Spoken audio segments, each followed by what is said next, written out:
আব্দুল্লাহ ইবনে আমর রাদিয়াল্লাহু তাআলা আনহু থেকে বর্ণিত, নবী করিম সাল্লাল্লাহু আলাইহি ওয়াসাল্লাম বলেছেন, চারটি স্বভাব যার ভিতরে বিদ্যমান থাকবে, চারটি চরিত্র, চারটি স্বভাব যার ভিতরে বিদ্যমান থাকবে, সে হচ্ছে খাঁটি মুনাফিক। সে কি হবে? খাঁটি মুনাফিক হয়ে যাবে।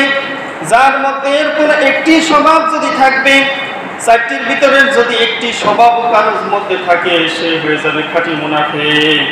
তা পরিত্যাগ না করা পর্যন্ত তার মধ্যে মুনাফিকের একটি আলামত হয়ে থেকে যাবে।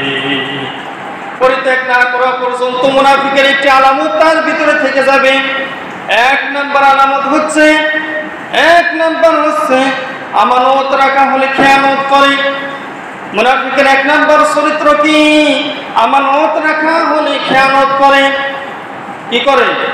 আমানত রাখা হলে খেয়ানত করে। এর অনেক ব্যাখ্যা। 2 নাম্বার হচ্ছে কথা বললে মিথ্যা বলে। 3 নাম্বার হচ্ছে অঙ্গীকার করলে ভঙ্গ করে। 4 নাম্বার হচ্ছে বিপদে লিপ্ত হলে অশ্লীল ভাবে গালিগালাজ করে। যখন বিপদে লিপ্ত হয়ে যায়, বিপদ মুসিবত আসে, তখন অধৈর্য হয়ে মুখ দিয়ে গালিগালাজ করে, অশ্লীল কথা উচ্চারণ করে। যারা ঝগড়া করে, অশ্লীল কথা উচ্চারণ করে, গালিগালাজ করে, এরাও মুনাফিক। এরা কি? এরাও মুনাফিক।